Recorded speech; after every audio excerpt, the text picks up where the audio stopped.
a whole new world I can explore late in life. You know what I mean? And now I want to journey. I want to venture in there. I want to dive in. I want to see what's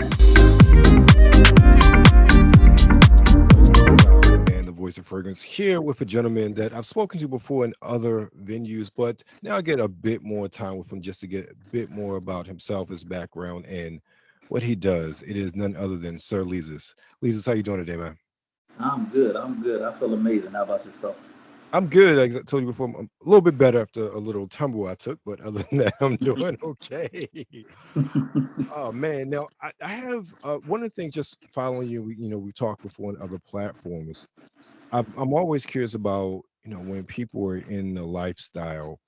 I'm always curious about your origin story. Like, how did you get into the lifestyle?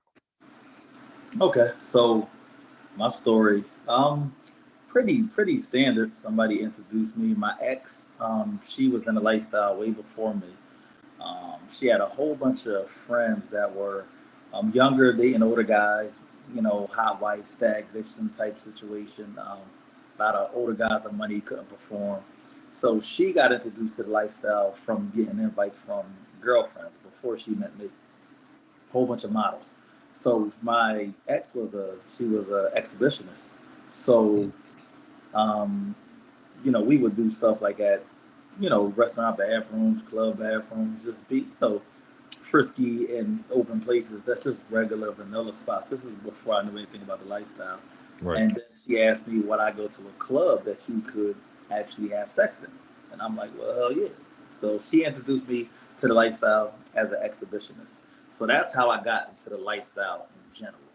Going to Okay. parties with her, playing in front of people. We went about 3 years and we never even had a threesome. We didn't engage with anybody else beyond the social aspect of it. Flirting a little bit, her flirting with girls, but we didn't bring anybody into the bedroom for about 3 years into the lifestyle. Okay. Now, correct me if I'm wrong. You are, at least based on our conversation, you're more of a sensual. Um, so it's more sensual domination. Is a correct sort of So I'm terminology a to use? I'm a sensual sadist pleasure Okay. dominant. So me, I have a large sensual aspect, seductive. I'm all about intimacy when it comes to my personal choice in engaging with someone. Hmm. But I can be sadistic if needed. If somebody can want me to whisper in their ear, call them pretty princess and choke them. Somebody can want me to choke them and spank them until they're purple.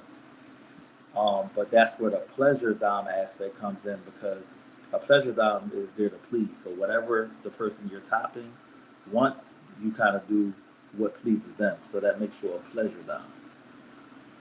Okay. And now, how or where? Because one of the things that I've noticed, just from following you, there is again, not to be disrespectful, it seems like there's very much a performance aspect to it, as far as like you have a lot of shows, you do a lot of demonstrations. How did that part come about? How did that spring forth from, say, your what you do in your own daily personal life? So, well, let me separate it Hmm. because there's a lot of people that use that term like it's degrading or as an insult to say, "Oh, he's more of a performance dom," which Hmm. to me, I'm like, okay, I mean, that's a compliment to me. Um, I started going more towards the performance aspect because I've been an entertainer all my life. Um, when I got into BDSM, I didn't start off doing it professional. I had no interest in doing it professional. It was just Hmm. bedroom BDSM. I was doing it because it sparked my interest, and I wanted to incorporate it into the bedroom. So that was my interest in the beginning, starting off. And as once people saw how I interacted in the bedroom, it started sparking a lot of interest because it was different than most of the DOMs that people were used to seeing. Everybody is skilled at it when it comes to like the basic techniques and everything. Um, Everybody is safe at it. Well, majority of the people that are recognized. But to me, I added the seduction and the intimate aspect of it. So me adding that part and making it very seductive, very intimate, very sensual was a different view for a lot of people. Hmm. So Then when I started, when I decided to put it on as a show, it was a demonstration first. And Hmm. me being in the music industry for years, I had to figure out how to convert it from a demonstration to a show. Because to me, that's a big difference. The demonstration is passive.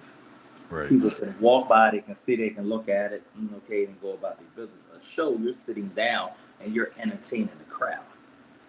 You see what I'm saying? So Hmm. it's not BDSM is not meant to be. It's not meant to entertain a crowd. It's meant to be a moment between you, the top, and the bottom.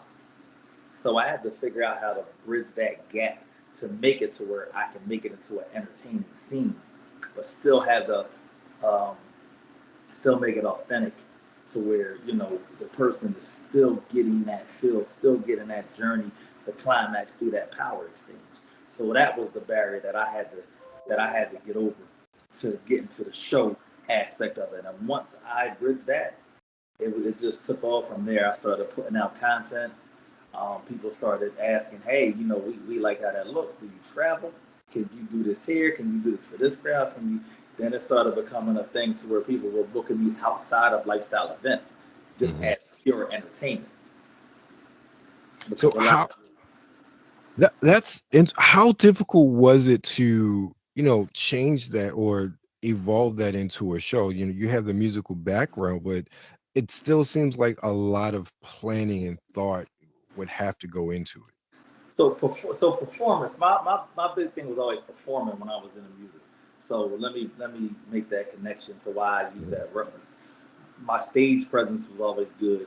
Being able to talk to a crowd, being able to see a crowd, and I would make music a lot of music I would make would be to perform because I Mhm. understood like, hey, I need some songs that. So putting that together and seeing how a regular show looked, that could be kind of boring if you don't know what's going on. You can't Right. see everything.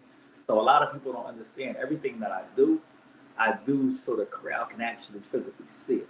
There's like I can't do electric play for a show because you don't know what's going on because only she feels the electricity and she's reacting, but you have no idea what she's reacting to.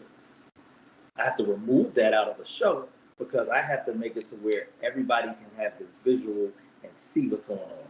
Hand hitting ass cheek, you physically see that. Hand around the neck, you physically see that. Me maneuvering the person, giving directives to move your body in a different position, up, down. Me using a whip, a flog, or a paddle, you're physically seeing it, the contact. So I had to, figure out how I can map it out to where everything I do is seen in front of the crowd, even when it comes to do with positioning. It's the reason why I don't use like the St. Andrew's cross because it puts my back towards the crowd. I want to be able to look at everybody's face. I want to have the bottom in front of me, have her bent over, and me see who's getting hot and bothered and be able to take that energy, shift it over to them, lean my bottom on that person. So it took a lot. It wasn't. I didn't get it the first time. I did a bunch of shows that I felt like, okay, this is boring. If I was in the crowd, I wouldn't stay. My first show was an hour and a half long. Now I don't do a show longer than 30 minutes because 30 minutes is enough time to where you Right. keep everybody's attention. You keep Right. them right there front of center. You give them a crazy show, and by the time it's done, they're looking like, "What the hell just happened?" Like, "Oh my goodness, like that was crazy." You know what I mean? It's not enough time to go take a smoke break, to go to the bathroom, to pull out your phone and text your girlfriend, "Hey, what you doing?" I want to eliminate all of that. Yeah, that's really great awareness. One with, you really able to pay attention to the audience and then react to the audience.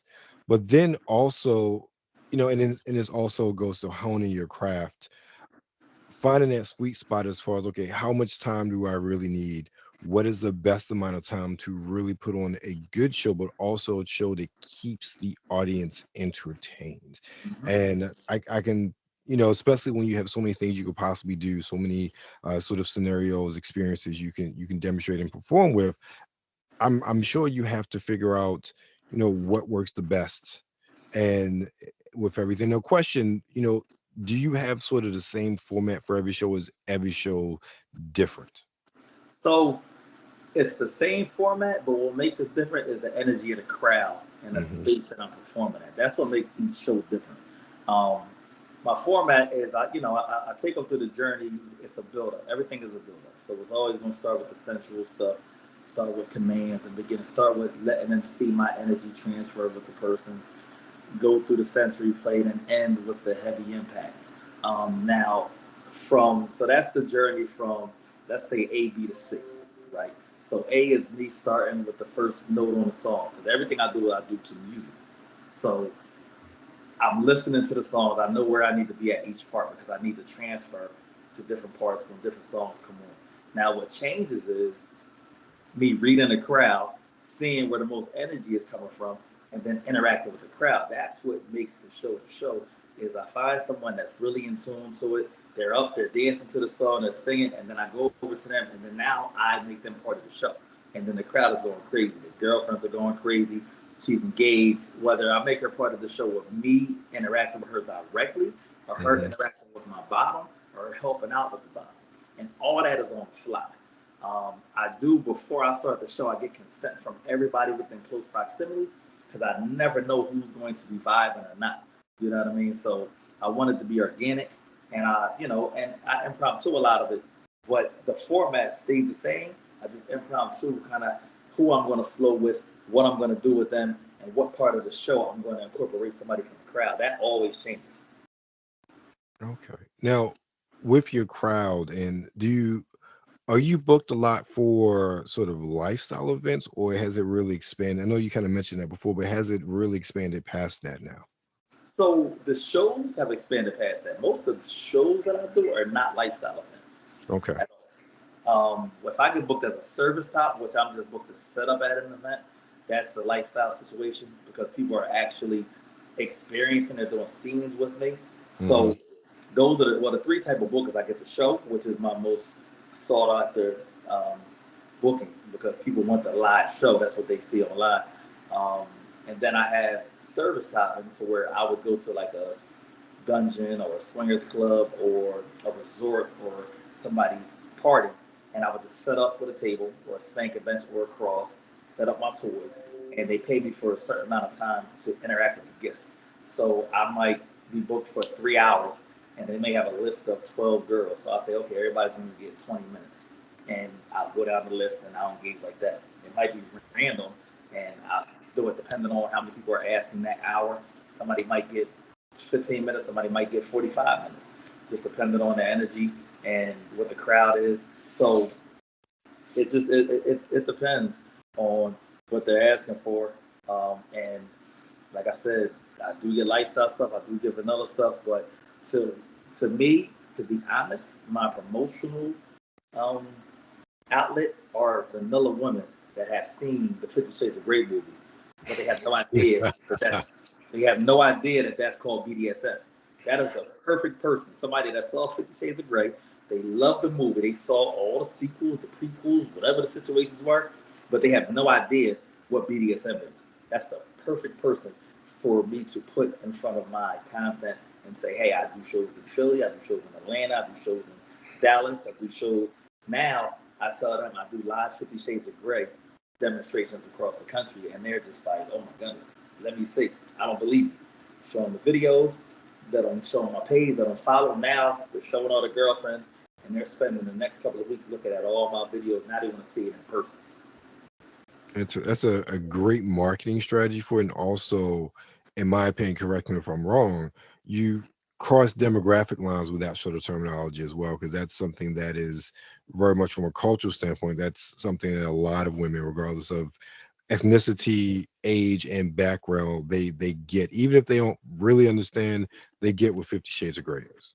Yeah, so you're able to do that because you get, if you look at it like this, you have a threshold of women that they get to a certain point in their life and they need something new. They hmm do have people that have not been introduced to it at all, and they're still exploring, what they're into sexually, different things. But there are people that feel like, damn, I'm at the end of my road. This is it. And then you give them life. You give them a whole new world of stuff to increase the intimacy with their partner or somebody new. There's people that have no idea there's this lifestyle out there that are, 40, 50. Now they get introduced to it. And it's like, you're, you know, it's like your first time, figuring out boys or girls. You're like, man, now this is a whole new world I can explore late in life. You know what I mean? And now I want to journey. I want to venture in there. I want to dive in. I want to see what's next. You know what I mean? I want to go see this guy, Sir Leezus, perform. I want to take a partner so he can learn that stuff because I'm interested in doing that in the bedroom. Whether it's it's a black, white, Asian, whatever, male, woman, trans. I've even had men come up and ask, hey, where can I want to do this with my male partner. Where can I learn this at? Is there a class, whatever, you know what I mean? So people see it. They like the power exchange. Some people want to take it into the bedroom. Somebody, people want to do it as a lifestyle. But that's a genderless situation. All right, understood with it. Now, what have you got many men say, hey, like, how do I do this? How can I learn how to do this? Especially being at the shows and maybe seeing how the ladies react to it. So I get a lot of guys, but most of them are not serious. Hmm. You gotta put the work in. Like I put the work in. I went after, hey, can you teach me this, or is there anywhere I can learn this? And I went and I learned what I needed to learn. People hit me up. I tell them, hey, I'm doing this class here. Email me if you want, or I do one-on-one classes. I can teach you how to sing. I can teach you bedroom BDSM. I can teach you the basics of BDSM. I teach you the basics of power exchange. You know what I mean? Not saying that you're going to be a dom, you're going to be a pro, you're going to be efficient at it, but I'm going to give you the tools to take that and then you continue to research, continue to educate yourself. But most of the people see it for the moment. They see that women are into it. They see all the girls going crazy and they say, hey, how can I learn that? But the serious ones will follow up. Not too many of them are serious about it because it's a momentary thing. It's not something Right. that they want to invest in. I've been doing this been in the lifestyle for 20 years. I've been into BDSM for 10. And I didn't go professional till I've been professional for 3 years. And the last year I decided to leave my job, but I've been invested in myself. I invested in my craft. I invested in my brand. That's a whole other conversation. But I invested to the point to where I'm able to do what I put out there, sensory play, impact play, erotic fixation on stage, live, not rehearsed, in front of a crowd with no room for error. Because I invested in my craft. You get what I'm saying? I totally understand that. And the fact that this is now like what you do full time, you talk about the brand, and that's a great segue because in speaking with those in the adult industry, like what they're doing, especially with a lot of direct to consumer stuff, it's very much about creating a brand, and that's exactly what you're doing with this. Where or what sort of avenues do you want to take your brand to? I'm assuming the shows are just a part of what your trajectory is. Yeah. So my vision is to be able to tour nation, country, out the country, and make my show an actual branded thing that hits every major city. That I'm in your city once a year, and I'm selling it out. That I'm on to the next city. I want to take the production that I have, the Sir Leezus experience, and move that to where I'm able to perform in Philly just once a month. Then I'm going to New York. Then I'm going to Miami. Then I'm going to Indianapolis. Then I'm going to Michigan. You know what I mean? I'm like Mhm. nonstop, just moving with that. You know what I mean? So that's the goal, to be able to create that want to be, for people to see the experience. You know what I mean? So I get booked in a lot of these cities from different entities, and they book me to perform for their events and everything. But I Mhm. need to get to the point to where I can bring it down there myself, and you see a tour schedule for the year, and I'm doing that every year. So that's kind of my goal with Brandon, to get to that stage. Um, and I can see it within my scope. It's just putting all Understood. the pieces together, getting the right team together to do it. But right now, people just want to just keep bringing the Leezus experience, and that works for me. But I do, at the end of the day, want to have my own tour.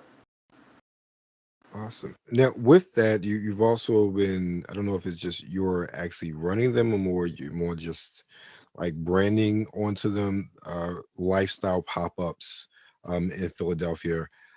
What's the purpose behind those, and also how, if so, does that feed into the show experience, if any? So, like I was saying, I started off in a swinger lifestyle. So you know, that's what I come from. I come from that, just, being in a swinger lifestyle. So what I saw was a need for the POC community to have a space where they can meet new people that are in a lifestyle, or introduce people to the lifestyle. Just give them a play-free space, a space to where they're not going to where people are asking them to play. There's a lot of play going on. Just a cool, neutral, vanilla spot to bring lifestyle people to. Mhm. So the meet and greet is for that. I don't run a group or nothing anymore. I don't host swinger parties anymore. I just want to have that space because I don't see it. The white community has tons of meets all through the city, all through the counties and all that stuff, whatever. We don't have anything consistent for the black community on the regular. Now there's been the cookout munch that's new, that's out in the county, and I support them. They support me when it comes to that. But before that, for the past couple of years, there's been no consistent meet for the black community, um, the black lifestyle community. So all that was just me having a voice, me, you know, having a following, and me saying, hey, this is the spot everybody's going to meet at. Come here. I'm going to be there with people. Come here.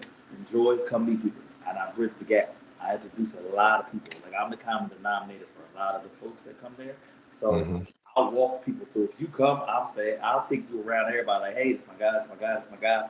But you know what I mean? So and so, this is Keisha, this is Kim, this is so and so. You know what I mean? Hey, they're single, they're a couple, they're so and so, this is that. And you might find a connection there. You might find some people that you might want to go out with and just hang out. You know what I mean? You might Right. come and say, nah, I'm not really a social person. I don't like this. And that's cool. But I create the space, and you can make whatever you make out of it is what you make out of it. You know what I mean? But it's a safe space. It's an all good vibe, no drama. It's a black owned establishment. You know what I mean? So And that's so, what a and Philly lifestyle meet. And it's just simple as that. Philly lifestyle meet. Anybody in Philly, and you don't have to be, let it be any race. But I just want to put something that is ran by the POC community, and and put out there that this is a POC meet, but anybody can come, as opposed to us attending, you know, the white groups in the community, which is no problem because I've been doing that for 20 years. But just to give us something that we can stand on, and it be respected as a premier meet and greet in the city. right, understood. There's something that just popped in my head, kind of taking it back to something you said earlier. The focus is on intimacy. How much of, if any, thought have you had into, what you do, really enlightening people about the intimate aspects of BDSM versus the sort of perceptions that people have about BDSM? So the whole thing is, to me, the main focal point of that is power exchange, right? And Hmm. power exchange can be sensual, it can be feminine, it can be masculine, it can be aggressive, it can be passive. It just depends on the person. So you can't, when you hear BDSM, you just can't think, oh, he's an aggressive dominant, she's a Right. submissive, he does what she's. It's not necessarily that. You know what I mean? Somebody can submit to me just being in my presence and just have that energy, and I can feel the person just relinquishing everything without saying anything, just by me creating that presence, that secure presence. It might be a secure presence, it might be an understanding presence. Um, but the energy transfer, a lot of people don't understand when you get to the point. To me, I'm big on energy transfer. And a lot of people, I'm 6'5", 260. So Hmm. I have that dominating figure that I can physically make somebody submit to me. Right. But I can gently go up to somebody, touch them on the back of their head, rub their ear, whisper in their ear, tell them, come here. Simple as that. And then they're submitting just like that. Right. It doesn't have to be. So a lot of people, it, I'm a good example because I'm a big guy, right? And when you see me do it on the sensual side, it presents a different type of BDSM. Because a lot of people think, oh, you're not beating me. I'm not submitting to you and doing everything. That's not what Right. it's about. That's Right. definitely not what it's about. But sometimes people have to see it in a different perspective, see it from a, see it from a different angle, experience it from a different type of energy for them to understand. Because a lot of us, everybody judges a book by its cover. Some people just go read the book and change their perspective. Right. You see somebody standing outside, bummy clothes, holes in their sneakers, with a cup in their hand, you know what I mean? Saying, hey, can you help me out, so and so? We're automatically thinking that person is a bum. I'm not giving that person no money. They so and so. They might have a Lexus around the corner. They ran out of gas and they walked all the way over here. And they're like, hey, I got to get home to my kids. You ain't even giving that chance. You don't know. You know what I mean? But we're all going to judge what we see. It's human nature. You see what I'm saying? It's the thing. The thing is, if people can have an open mind and say, well, this is what I think. Show me something different because this is what I've seen.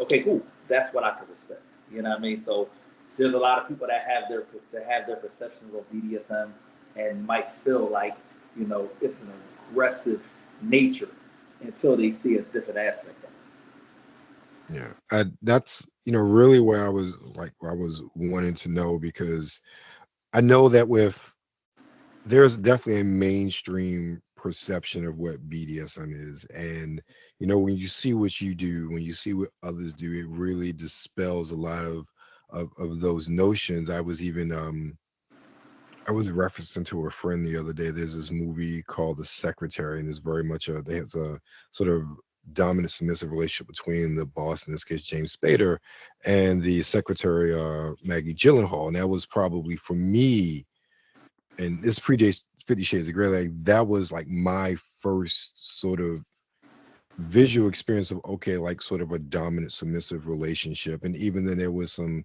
spanking other things there was, you can definitely see the power exchange and the trust between the two. And that's one of those things for me that's like, okay, this is kind of what it's like, not so much the sort of freakishly cartoonish depictions we've seen before of dungeons and gimps, and that, and while all that's there, that's the general perception of what a lot of people have of that. So I'm glad that what you're saying really is dispelling that sort of misconception, or I should say adding to people's perception of what it's really about.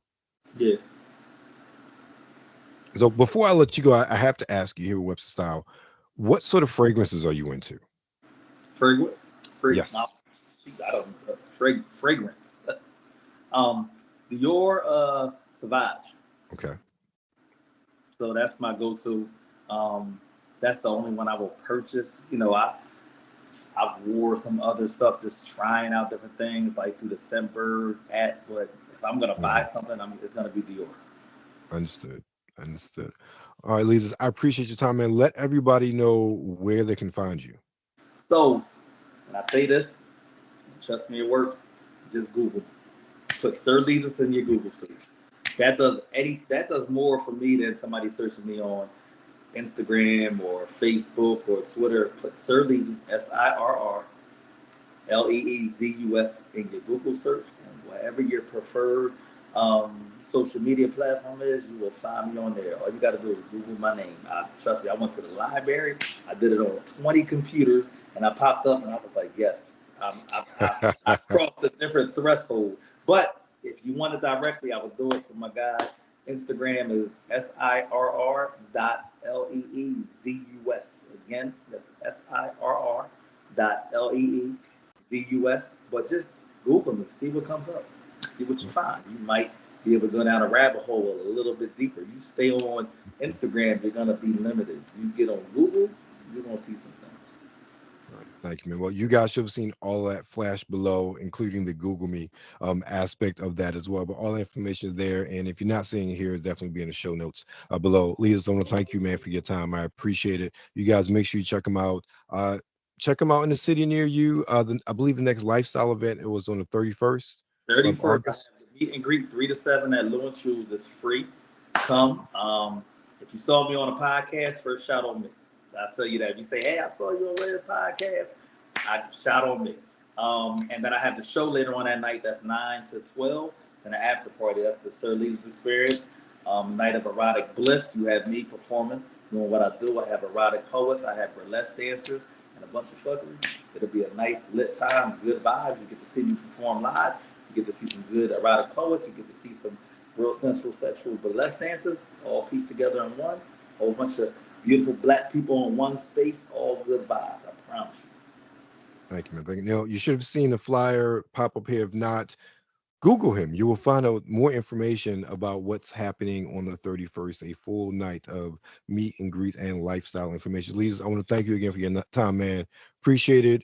You guys know we are Web Style, the man, the voice of fragrance. We're here all the time, webstyle.com. Check us out, and we'll see you next time. I appreciate it, good brother.